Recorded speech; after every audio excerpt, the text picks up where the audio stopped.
எல்லோருக்கும் வணக்கம். Welcome to உங்கள் நான் கமல்ஹாசன். என்னடா இது ஸ்க்ரீன் பெருசாக இருக்குது அப்படின்னு பார்க்குறீங்களா? ஸோ நிறைய பேர் வந்து பார்த்தீங்கன்னா சொல்லியிருந்தீங்க, இந்த மாதிரி வெர்டிக்கல் கொஞ்சம் டிஸ்கம்ஃபர்ட்டாக இருக்குது, பெரிய ஸ்க்ரீனில் வாங்க அப்படின்னு சொல்லிட்டு. ஸோ அதனால தான் நம்ம உங்களுடைய ஒரு சப்போர்ட்டுக்காகத்தான் இந்த வீடியோ. ஸோ கண்டிப்பாக இதுக்காச்சும் லைக் பண்ணுவீங்களா அப்படிங்கிறத பார்ப்போம். இந்த வியூ எப்படி இருக்குது அப்படிங்கிறதையும் கமெண்ட்டில் சொல்லுங்கள். ஸோ இப்போ நம்ம வீடியோக்குள்ளே கண்டிப்பாக போகலாம். ஸோ உங்கள் நான் கமல்ஹாசன் சேனல் ஆரம்பித்து கிட்டத்தட்ட ஒரு 4 வருடம் நிறைவடைஞ்சிருக்கு அப்படிங்கிறத நான் வந்து உங்கள்கிட்ட பெருமையாக சொல்லிக்கிறேன். ஸோ கிரவுண்ட் 1ல இருந்து கிட்டத்தட்ட 64,000 பேர் நம்ம தளத்தை வந்து சப்ஸ்கிரைப் பண்ணியிருக்காங்க. ஸோ ரொம்ப ரொம்ப நன்றி அப்படின்னு சொல்லிட்டு இப்போ நம்ம வீடியோக்குள்ளே போகலாம். ஸோ தக் லைஃபோடைய ஃபீவர் அப்படிங்கிறது வந்து பார்த்திங்கன்னா நிறைய பேருக்கு அடிக்க ஆரம்பிச்சிருச்சு. ஸோ கொஞ்சம் அப்படியே இந்த இந்தியா பாகிஸ்தானால் டிலே இருந்தது. ஆனாலும் கமல் சார் சைடும் ஆர்கேஎஃப்ஐயும் டக்குன்னு ஒரு பிளான் பண்ணிட்டாங்க, பார்த்துக்கலாம்டா அப்படின்ற மாதிரி.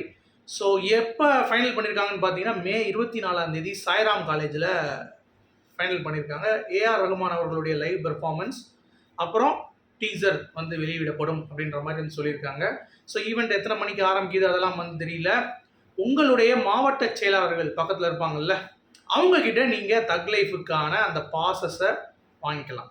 இதுதான் வந்து முதல் கட்ட நமக்கு வந்து கிடைத்திருக்கிற அப்டேட் அப்படின்னே சொல்லிக்கலாம். ஓகேங்களா? ஆனாலும் பாஸ் வாங்குறது ஓகே, பட் எத்தனை கிடைக்கும், என்ன கிடைக்கும், லிமிட்டடா அப்படிங்கிறதுலாம் வந்து பார்த்தீங்கன்னா நீங்கள் கூட வச்சுருக்க அந்த கான்டாக்ட் அதன் மூலமாக வந்து உங்களுக்கு தெரியும். ஸோ மே 24 நான் வருவேன், கண்டிப்பாக சந்திப்போம். சும்மா ஆண்டவரை தெரிக்க விடுவோம். சும்மா வேறு லெவலில் பண்ணியிருக்காங்க அப்படின்ற மாதிரி டாக்ஸ் வந்து போயிட்டுருக்கு. நம்ம அதை பற்றி ஐயோ ஆஹா ஓஹோ 1000 கோடி 2000 கோடி படம் வேறு லெவல் பயங்கரம் டாம் டூம் அப்படின்ற மாதிரிலாம் பேசவே வேணாம். சைலண்ட்டாக போவோம், என்ஜாய் பண்ணுவோம், சும்மா கலெக்ஷனில் திருக்கி விடுவோம், அவ்வளோதான். சரிங்களா? ஸோ இந்த தாரக மந்திரத்தை நீங்கள் வந்து யோசிச்சுக்கோங்க. சும்மா படத்துக்கு வந்து பில்டப் கொடுத்துட்டு ஆஹா ஊஹூன்லாம் வந்து தேவையே கிடையாது. இப்போ ரீசெண்டாக வந்து பார்த்தீங்கன்னா இந்த சில சிம்பு ரசிகர்களின் போர்வையில் சில மென்டலன்ஸ் வந்து அலைஞ்சிட்டு இருக்காங்க அப்படிங்கிறது பார்க்க முடியுது. நானும் ரஜினி ரசிகர்கள்னு சொல்லி மரியாதையாக சொல்லலான்னு பார்க்குறேன், ஆனால் நான் மென்டல் தான் அப்படின்ற மாதிரி ப்ரூவ் பண்ணிட்டே இருக்கானுங்க.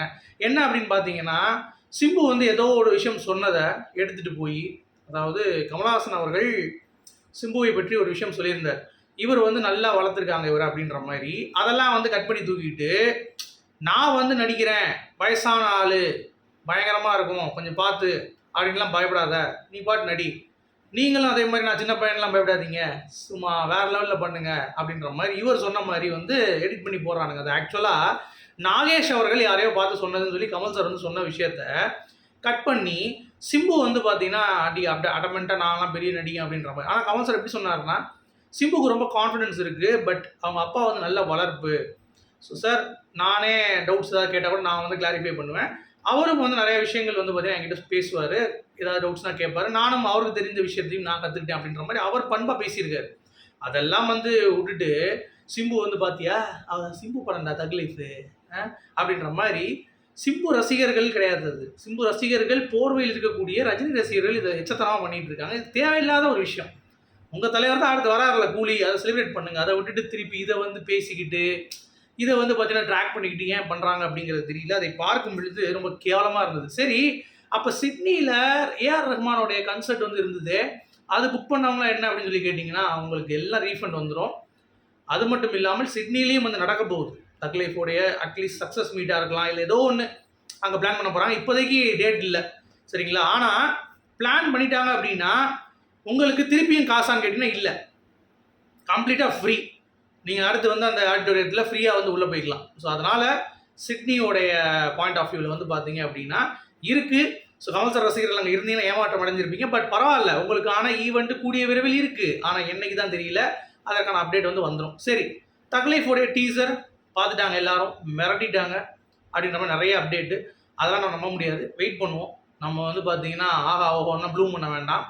2 minutes 3 seconds டீசருடைய கட்டு சென்சார் ரிப்போர்ட் வந்துருச்சு, பக்காவாக இருக்குது அப்படின்ற மாதிரி தான். அடுத்து வந்துட்டாங்க கதைகள் அப்படின்னு சொல்லிட்டு கமல் சார் வந்து பார்த்தீங்கன்னா அந்த அனுப்பமா அப்படின்னு சொல்லிட்டு ஒருத்தவங்க கிட்டத்தட்ட ஒரு நான் நினச்ச லெவலுக்கு தாண்டி பயங்கரமான ஒரு இன்டர்வியூ வந்து கொடுத்துருக்காரு. 1 மணி நேரம் பேசியிருக்காரு. அதில் நீங்கள் சினிமானா என்ன, ஆண்டவருடைய பெர்ஸ்பெக்டிவ் என்ன அப்படின்றத ஈஸியாக வந்து கற்றுக்கலாம். நிறைய விஷயங்கள் பேசியிருக்காங்க, என்ன நிறைய பேர் இன்ஸ்பிரேஷனாக வச்சுருக்காங்க. இப்போ நான் வந்து ரொம்ப டாலாக இருப்பாங்க இனிமேல் வர ஜென்ரேஷன், ஏன்னா என் தோல் மேலே அவங்க நின்று பண்ணுவாங்க படம்லாம், நான் அதை தாங்கிப்பேன் அப்படின்ற மாதிரி சொன்னதாக இருக்கட்டும். அப்புறம் தக் லைஃப்பில் என்ன பண்ணியிருக்காரு, வயலன்ஸ் அப்படிங்கிறது ஜாக்கி ஜான் படத்தில் வந்து பயங்கரமாக இருக்கும், ஆனால் அது ஃபன்னாக இருக்கும். பட் தக் லைஃப்பில் அது responsibility, it's not entertainment, but நீங்கள் ரெஸ்பான்சிபிலிட்டியாக பார்க்கணும் அப்படின்ற மாதிரி நிறைய விஷயங்கள் வந்து ஷேர் பண்ணியிருக்காரு. மலையாள சினிமாவில் நான் கற்றுக்கிட்ட விஷயம், நான் ரொம்ப சோர்ந்து போயிட்டேன் தமிழ் சினிமா பார்த்துட்டு. அப்புறம் மலையாளம் போனேன், அங்கே எல்லாருமே நல்ல நடிகர்கள் அப்படின்ற மாதிரி மலையாள சினிமாவுக்கான அந்த ஒரு அங்கீகாரத்தையும் வந்து கமல் சார் வந்து கொடுத்துருக்காரு. அப்புறம் அவருடைய சினிமா கெரியர் என்ன பண்ண போகிறாங்க, ஃபியூச்சர் ப்ராஜெக்ட்ஸ் என்ன அப்படின்ற மாதிரி தக் லைஃப்பில் என்ன பண்ணியிருக்காரு, அவருடைய லைனை எப்படி மணிரத்னம் அவர்கள் வந்து எடுத்தார், இதுக்கு முன்னாடி தக் லைஃப்பில் யார் நடிக்க வேண்டி இருந்தது, எல்லா டீட்டெயிலும் சொல்லியிருக்காரு. அது வந்து தலைவர் இருக்கின்றானா வந்து இருக்குமான்ற மாதிரி நிறைய பேர் வந்து கேட்டிருக்காங்க. அது கிடையாது, சைஃப் அலி கானும் கமல் சார் நடிக்கிறதா இருந்தது. மோகன்லால் அதில் வந்து ஒரு பெரிய ரோல் பண்ணுற மாதிரி. ஸோ அந்த ரோல் தான் இப்போ நாசர் பண்ணுறாருன்னு நினைக்கிறேன். கமல் சார் நடிக்கிறாரு, சிம்பு சைஃப் அலி கானுக்கு வேலை சிம்பு பண்ணுறாரு, அவ்வளோதான். மற்றபடி இதுவும் வந்து விக்ரம் ஸ்டோரி மாதிரி தான் ஒன்லைன் இருக்குது. அதாவது ஒருத்தர் இறந்துட்டாருன்னு சொல்லிட்டு கருதப்படுற ஒருத்தர் உயிரோடு வந்து சும்மா ஆட்டையை கலைக்கிறார் அப்படிங்கிறது தான் படம். அதுக்கடுத்து இவங்க தெரியாமையே வந்து 2 பேரும் சிம்புவும் கமல் சாரும் பயங்கரமாக லாக் பண்ணி அடித்து நொறுக்கிற மாதிரி செகண்ட் ஹாஃபில் சும்மா அப்படியே பீக்காக போகுது அப்படின்ற மாதிரி சொல்கிறாங்க. ஸோ இதனாலும் சரி, நம்ம ஏற்கனவே சொன்ன மாதிரி இதில் பெரிய பில்டப்லாம் கொடுக்கல மணிரத்னம் அவர்கள். நோ, சிம்புவும் வந்து ஊலாம் கத்தலை. கமல் சாரும் வந்து நாங்கள் பெட்டராக பண்ணியிருக்கோம், நல்லா பண்ணியிருக்கோம் அப்படின்னு சொல்லிட்டு அன்றைக்கி தான் எல்லாரும் வந்து பேசிகிட்டு இருக்காங்க. ஸோ அப்படி இருக்கும் பொழுதே படத்துடைய கண்டிப்பாக ஒரு ஜென்யூன் வந்து இருக்குது. ஸோ நம்ம கமல் சார் ரசிகர்களாக அந்த படத்தை வெறி கொண்டு வந்து பார்த்தீங்கன்னா என்ஜாய் பண்ணுவோம் அப்படிங்கிறது தான் வந்து பாயிண்ட்டு. ஸோ நானும் வந்து அதுதான் வெயிட் பண்ணிட்டு இருக்கேன். ஸோ இவ்வளோ தகவல் வந்து கிடச்சிருக்கு. அடுத்து Sean Roldan, music director of Tourist Family. அவர் வந்து பார்த்தீங்கன்னா எனக்கு அன்பே சிவம் படம் இன்னொரு தடவை கிடச்சிருந்துச்சுன்னா நான் வந்து என்னுடைய டேலண்ட்டை காட்டியிருப்பேன் அப்படின்ற மாதிரி சொல்கிறாரு. ஏன்னா எனக்கு அந்த படம் ரொம்ப பிடிச்சிருந்துச்சி. என்னோடய மியூசிக்கில் நான் அதை பண்ணி வச்சுருக்காராம். அன்பே சிவத்தை படத்தை எடுத்து அவருடைய மியூசிக்கில் ஒன்று பண்ணி வச்சுருக்காராம். அதை கண்டிப்பாக ரிலீஸ் பண்ணுங்க ஐயா அப்படின்ற மாதிரி தான் இருக்குது. ஏன்னா அவரோட கொஞ்சம் லைவ்லியாக இருப்பார் சீன் ரோல்டன். ஸோ பார்ப்போம் எப்படி பண்ணியிருக்காருன்ட்டு. அவர் சொல்லியிருக்காரு, நான் வந்து ரஜினிகாந்த் அவர்கள், கமல்ஹாசன் அவர்கள் மற்றும் விஜயகாந்த் அவர்கள் படத்தை பார்த்து தான் வளர்ந்தேன் அப்படின்ற மாதிரி சீன் ரோல்டன் அவர்கள் வந்து சொல்லியிருக்காரு. அடுத்து செல்ஃபி போஸ்ட் பார்த்தீங்களா, ஒரு சைடு கமல் சார், ஒரு சைடு சிம்பு, இன்னொரு சைடு வந்து பார்த்தீங்கன்னா நம்ம ஏஆர் ரஹ்மான் அவர்கள் 3 பேருமே செல்ஃபி சிம்பு எடுக்கிறாரு. அதை கமல் சார் அப்படியே கையை பிடிச்சி தூக்குறாரு. அடுத்து வந்து பார்த்தீங்கன்னா அந்த 3 இதுவும் பார்க்க முடியுது, 3 டிராகன் தான் கண்டிப்பாக.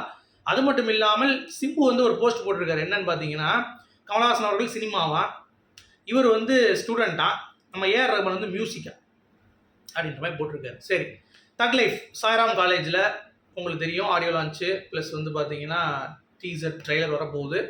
அது மட்டும் இல்லாமல் கேஸ் 237க்கான படத்துடைய தலைப்பும் அப்போ தான் வந்து ரிலீஸ் ஆக போகுது அப்படின்ற மாதிரி சொல்கிறாங்க. ஸோ அன்னைக்கே சததேங்க அடித்து உடச்சி இதுதான டைட்டில் அப்படின்ற மாதிரி அனௌன்ஸ் பண்ணுறாங்கன்னா கேஸ் 237. அங்கேருந்து அப்படியே கியர் 237க்கு வந்து போகுது அப்படிங்கிறது பார்க்க முடியுது. ஏன்னா படம் வந்து நெருங்க போகுது, இன்னும் 20 நாட்கள் தான் இருக்குது எஞ்சியுள்ள நிலையில், அடிச்சு தூக்கலாம் அப்படின்ற மாதிரி தான் பாயிண்ட். ஓகே, ஸோ அடுத்து முக்கியமான நிறைய அப்டேட்ஸ் வந்து பார்த்தீங்கன்னா இருக்குது. இன்னொன்று நீங்கள் நல்லா புரிஞ்சுக்கணும், சுரேஷ் கிருஷ்ணா அவர்கள் ரீசெண்டாக ஒரு இன்டர்வியூ கொடுத்துருக்காரு, நம்ம சத்யா படத்தோடைய இயக்குனர். அவர் கமல் சார் வந்து எனக்கு சத்யா டெபியூட் மூவியாக கொடுப்பாருங்கிறது நான் கனவோட நினைக்கல. ஏன்னா எனக்கு வந்து அந்த படத்தை கொடுக்குறாரு அப்படிங்கிறப்ப நான் மிரண்டு போயிட்டேன். அதுவும் கமல் சார் அதில் நிறையா ஸ்டீரியோ டைப் உடச்சிருக்காருன்னு சொல்லிட்டு கிட்டத்தட்ட பெரிய இன்டர்வியூ கொடுத்துருக்காரு. அதில் நீங்கள் பார்த்தீங்கன்னா நிறைய விஷயங்கள் வந்து ஷேர் பண்ணியிருக்காரு. ஸோ பாருங்கள் பார்க்காதவர்கள் அப்படிங்கிறத நான் சொல்லிக்கிறேன். சரி, அடுத்து பாலச்சந்தர் அவர்களுக்கு சினிமா தெரிந்ததை விட கமலஹாசன் அவர்களுக்கு தான் தெரியும் அப்படின்ற மாதிரி பாலச்சந்தர் அவர்களே கவிதாலயா கிருஷ்ணன் அப்படின்னு சொல்லிட்டு ஒருத்தர் இருக்காருல, அவர்கிட்ட வந்து ஷேர் பண்ணியிருக்காரு. ஏன்னா அந்த அளவுக்கு கமலஹாசன் அவர்கள் வந்து இன்னோவேஷனாக இருந்திருக்காரு அப்படின்ற மாதிரி சொல்லியிருக்காரு. அடுத்து லாஸ்ட்டாக சுஹாசினி மணிரத்னம் அவர்கள், இந்த படம் இப்போ மிக்சிங்கில் இருக்குது, மியூசிக்லாம் நல்லா வந்திருக்கு, எல்லாம் பார்த்துட்டாங்க ஒரு படத்தை. ஸோ பார்த்துட்டு சொன்ன ஒரே வார்த்தை தான் அவங்க, ஸோ கொஞ்சம் பயங்கரமாக தான் இருக்கும் சொல்லும் பொழுது, பட் இட்ஸ் ஓகே, சொல்லி தான் ஆகணும். கமலஹாசன் அவர்களை பார்க்கும் பொழுது சிவாஜி அவர்களுடைய ரோல் மாதிரி இருக்குது, நல்லா பண்ணியிருக்காரு. நம்ம சிம்புவை பார்க்கும் பொழுது கமலஹாசன் அவர்கள் இள வயதில் பார்த்த மாதிரி இருக்குது. இன்னொன்று மணிரத்னம் அவர்கள் இந்த படத்தில் எல்லார்ட்டையும் பெர்ஃபார்மன்ஸை வாங்கியிருக்காரு அப்படின்ற மாதிரி சொல்லியிருக்காங்க சுஹாசினி அவர்கள். ஸோ இதுதான் யூஎஸ்பி இந்த படத்துக்கு அப்படின்ற மாதிரி சொல்லியிருக்காங்க. என்னங்க இவ்வளோ சொல்லிட்டீங்க அப்படின்ற மாதிரி தான் இருக்குது, பட் எல்லாமே செமையாக இருக்கும் அப்படின்ற மாதிரி சொல்கிறாங்க. ஸோ வெயிட் பண்ணி பார்க்கலாம். உங்களுடைய கருத்துக்கள் என்ன அப்படிங்கிறத சொல்லுங்கள். மீண்டும் அடுத்த சந்திப்போம். அது வரைக்கும் குட் பை.